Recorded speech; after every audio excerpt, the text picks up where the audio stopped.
Aloha mai kākou, a Komomati Curtain Call, a program of reviews, previews, interviews, and features of and or with the great art and artists on Maui and beyond. I'm Paul James Brown. Misery is a play by William Goldmann based on a novel by Stephen King. It was also an Academy and Golden Globe Award winner for the film Goldmann wrote in 1990, starring Kathy Bates. It had an all-too-brief from November 10th to 13th run, produced by Maui OnStageʻs, and starred Lina Aiko Krueger as Annie Wilkes and Brian Connolly as the famous author Paul Sheldon, featured J. Scott McClellan as Buster the sheriff, and it was directed by Ricky Jones. The play takes place in the winter in Annie Wilkes' home outside of Silver Creek, Colorado. Paul Sheldon, a world-famous novelist, has had a car crash in a blinding snowstorm and awakes after a prolonged unconscious period in a bed in Annie Wilkes' home. She informs him he had a car crash.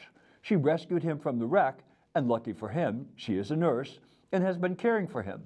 We learn there is a blizzard, the roads are impassable, and the phones are out.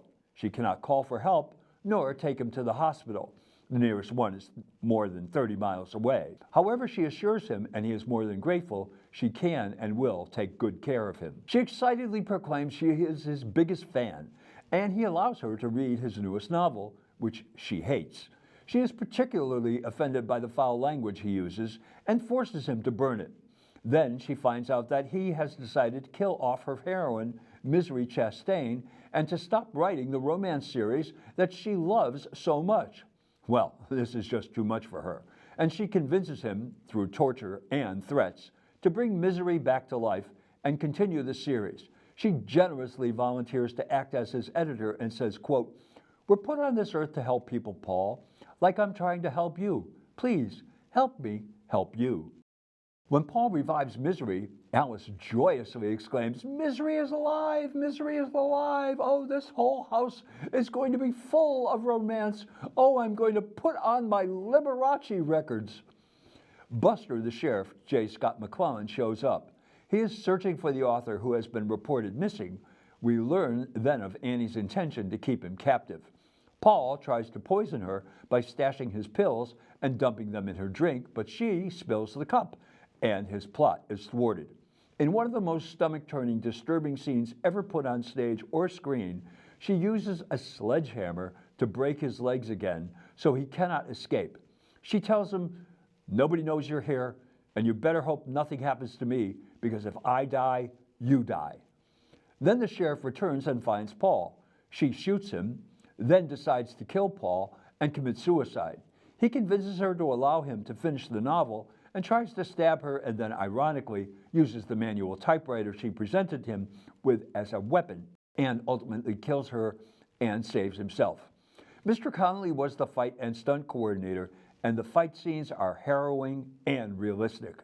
Like the director of the film, Rob Reiner, Ricky Jones found the humor in this piece, and this humor transformed the experience from one of trepidation at the horror to not only an understanding of Annie Wilkes, but a distinct and surprising sympathy for her.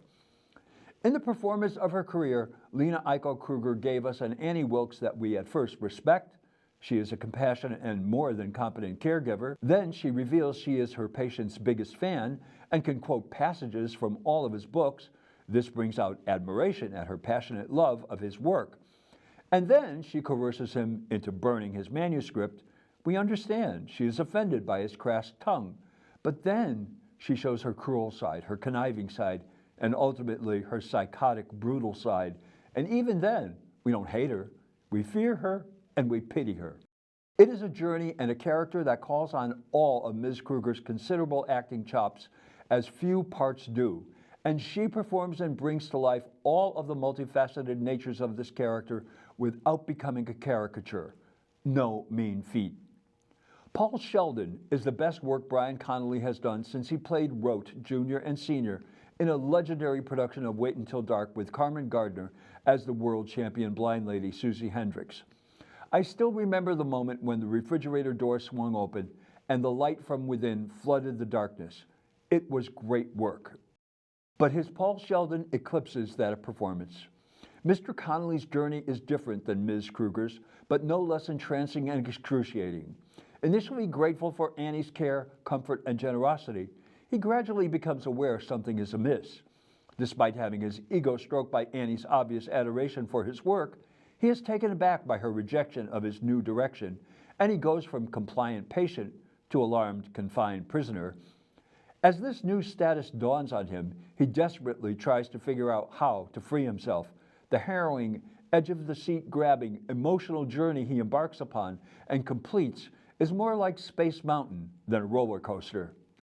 He is actually hobbled by braces on both of his legs, and Mr. Connolly's acrobatics, including his spectacular fall from the bed and his search of the kitchen, could have been auditions for the Cirque du Soleil. They involve such convoluted and exacting athleticism, not to mention the physical toll it took on Mr. Connolly.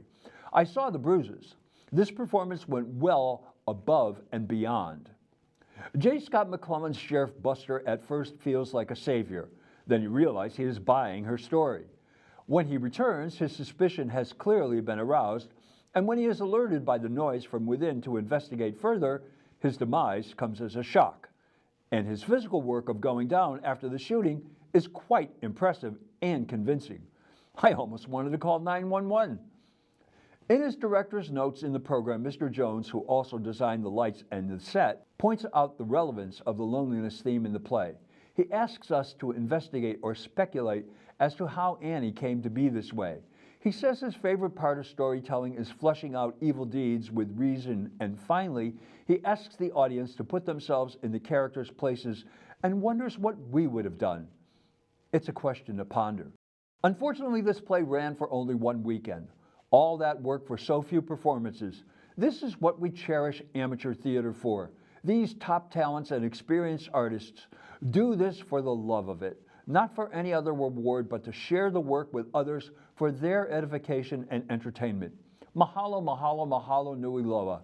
Keep your eyes open for the rest of their season, including Nutcracker Suites, December 15th through the 18th, The Judas Kiss, April 27th through the 30th, The Rainbow Fish Musical, May 6th through the 14th, and the big summer show, Something Rotten, July 7th through the 30th. Well, that's Curtain Call for this week. Thanks for tuning in.